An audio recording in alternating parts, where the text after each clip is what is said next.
ସକାଳୁ ସକାଳୁ ଉଠିକି ରେଡ଼ି ଇନଷ୍ଟିଟ୍ୟୁଟ୍ ଯିବା ପାଇଁ। ତ ରିଅଲ୍ ଟାଇମ୍ର ଏକ୍ସପିରିଏନ୍ସ ନେବା ପାଇଁ ତ ଇନଷ୍ଟିଟ୍ୟୁଟ୍ଟା ମୁଁ ଏବେ ଯାଉଛି, ଜବ୍ ପାଇଁ ପ୍ରିପାରେସନ୍ ହେଉଛି ସେଥିଲାଗି। ତ ପ୍ରସ୍ତୁତ ହେଲା ପରେ ମୋର ଡେଲି ରୁଟିନ୍ ଯେପରିକା ମୁଁ ମହାପ୍ରଭୁ କରେ, ତ ମହାପ୍ରଭୁ ପୂଜାପାଠ କରିବି। ପୂଜାପାଠ କଲା ପରେ ଇନଷ୍ଟିଟ୍ୟୁଟ୍ ପାଇଁ ଯିବି। ତ ମୋର ଏଇଟା ଫାର୍ଷ୍ଟ ଟାଇମ୍ ହାଇଦ୍ରାବାଦରେ, ଯେଉଁଟାକି ମୁଁ ଏବେ ଆସିଛି ଇଣ୍ଟରଭ୍ୟୁ କ୍ଲିୟର୍ କରିବା ପାଇଁ ପ୍ରିପାରେସନ୍ କରୁଛି। ତ ଏଠି ଆମର ଟିଫିନ୍ ହେଇଛି ଅଏଲ୍ ଫୁଡ଼୍, ଯେଉଁଟା ମୁଁ ଖାଉନି ଟୋଟାଲ୍। ବିନା ବ୍ରେକଫାଷ୍ଟରେ ହିଁ ଇନଷ୍ଟିଟ୍ୟୁଟ୍ ଯିବା ହାରି। ତ ଇନଷ୍ଟିଟ୍ୟୁଟ୍ ଗଲା ପରେ ଏବେ ମହାପ୍ରଭୁ ଦର୍ଶନ କରିବା। ମହାପ୍ରଭୁ ଦର୍ଶନ କଲା ପରେ ଇନଷ୍ଟିଟ୍ୟୁଟ୍ ଆମର ଏହି ପାଖରେ ହିଁ ଆମର ଇନଷ୍ଟିଟ୍ୟୁଟ୍। ତ ଇନଷ୍ଟିଟ୍ୟୁଟ୍ ସରିଲା ପରେ ଯେମିତି ଡେଲି ରୁଟିନ୍ ଘରକୁ ଆସିଲା ପରେ ଫ୍ରେଶ୍ ହେଇକି ଯିବି ଖାଇବାକୁ, କାରଣ 2ଟା ହେଇଗଲେ ହଷ୍ଟେଲରେ ଖାଇବା ସରିଯାଏ। ତ ଯିବା ଖାଇକି ପଳେଇ ଆସିବା।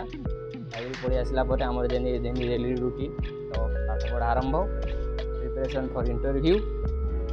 ଏବେ ଯାହା ସାର୍ କ୍ଲାସ୍ରେ ପଢ଼େଇଥିଲେ ସେଇଟା ରିଭିଜନ୍ ହେବ। ରିଭିଜନ୍ ହେଲା ପରେ ଆଉଥରେ ପୁଣି ନାଇଟ୍ ପାଇଁ ପ୍ରିପାରେସନ୍। ଏଇଟା ଆମର ଲାଇଭ୍ ଲିନକ୍ସ କ୍ଲାସ୍ ଦେଖିଲା ପରେ ପାଇଥନ୍ ପ୍ରିପାରେସନ୍। ତାପରେ ଏବେ ଯିବା ପୁଣି ଖାଇବା। ରାତି ହେଇଗଲାଣି 9ଟା, ଯିବା ଖାଇବାକୁ।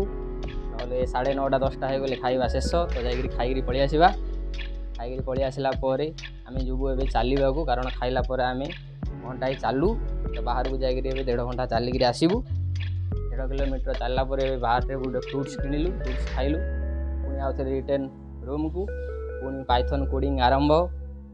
ପାଇଥନ୍ କୋଡ଼ିଂ ପ୍ରାକ୍ଟିସ୍ ଚାଲିଛି। ଏଠି ମୋ ସାଙ୍ଗଟା ରିଅଲ୍ ଟାଇମ୍ରେ କାମ କରେ, ତ ସେ ମୋତେ ବୁଝଉଛି କେମିତି କୋଡ଼୍ ପ୍ଲେନ୍ରେ ଲେଖାଯାଏ।